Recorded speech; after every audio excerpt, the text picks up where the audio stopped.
আল্লাহ খুশি হলে চারটি জিনিস দান করেন। এই চারটি জিনিস যদি আসে তাহলে মনে করবেন আল্লাহ খুশি আছেন আপনার উপরে। এক নম্বর, যাদের কন্যা সন্তান আসে আল্লাহ তাদেরকে খুশি হয়ে কন্যা সন্তান দান করেন। কিন্তু অনেক মানুষ কন্যা সন্তান হলে রাগ হয়ে যায়। মনে রাখবেন, কন্যা সন্তান আপনার ঘরে বরকত নিয়ে আসছে, আপনার ঘরে রহমত নিয়ে আসছে, আপনার ঘরে নিয়ামত হচ্ছে কন্যা সন্তান। আল্লাহ যাকে চান ছেলে সন্তান দান করেন, যাকে চান কন্যা সন্তান দান করেন, যাকে চান ছেলেও দেন না মেয়েও দেন না, আল্লাহ পাক রব্বুল আলামিন বন্ধা করে রাখেন। দ্বিতীয় নাম্বার, মেহমান, যার বাসা মেহমান আসে, মেহমান আসলে কখনো রাগ হবেন না, মেহমান আল্লাহ খুশি হয়ে দেন, মেহমান বরকত নিয়ে আসে, তার রিজিক নিয়ে আসে, সুতরাং মেহমান আসলে অখুশি হবেন না। তিন নাম্বার, বৃষ্টি, অবশ্যই বৃষ্টি আল্লাহর পক্ষ থেকে রহমত।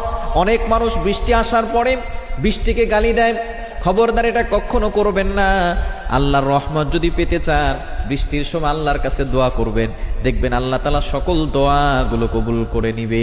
চার নাম্বার, আল্লাহ যার প্রতি খুশি হয় তাকে আল্লাহ অসুস্থতার নিয়ামত দান করেন। আপনার রোগ হয়েছে, রোগ সারছে না, মনে করবেন আল্লাহ আপনার প্রতি খুশি, এজন্য আপনাকে অসুস্থতা দিয়েছে। কেন? এই অসুস্থতার কারণে আপনার গুনাহ মাফ হবে, আপনার মর্যাদা বৃদ্ধি হবে। অর্থাৎ আল্লাহ তাআলা এই জন্য আপনাকে অসুস্থতা দিয়েছে, মৃত্যুর সাথে সাথে আল্লাহ আপনাকে জান্নাত দিতে চান। সুতরাং এই চারটি নিয়ামত আল্লাহ খুশি হলে বান্দাকে দান করেন। এই চারটি নিয়ামত পেলে কখনো অখুশি হবেন না।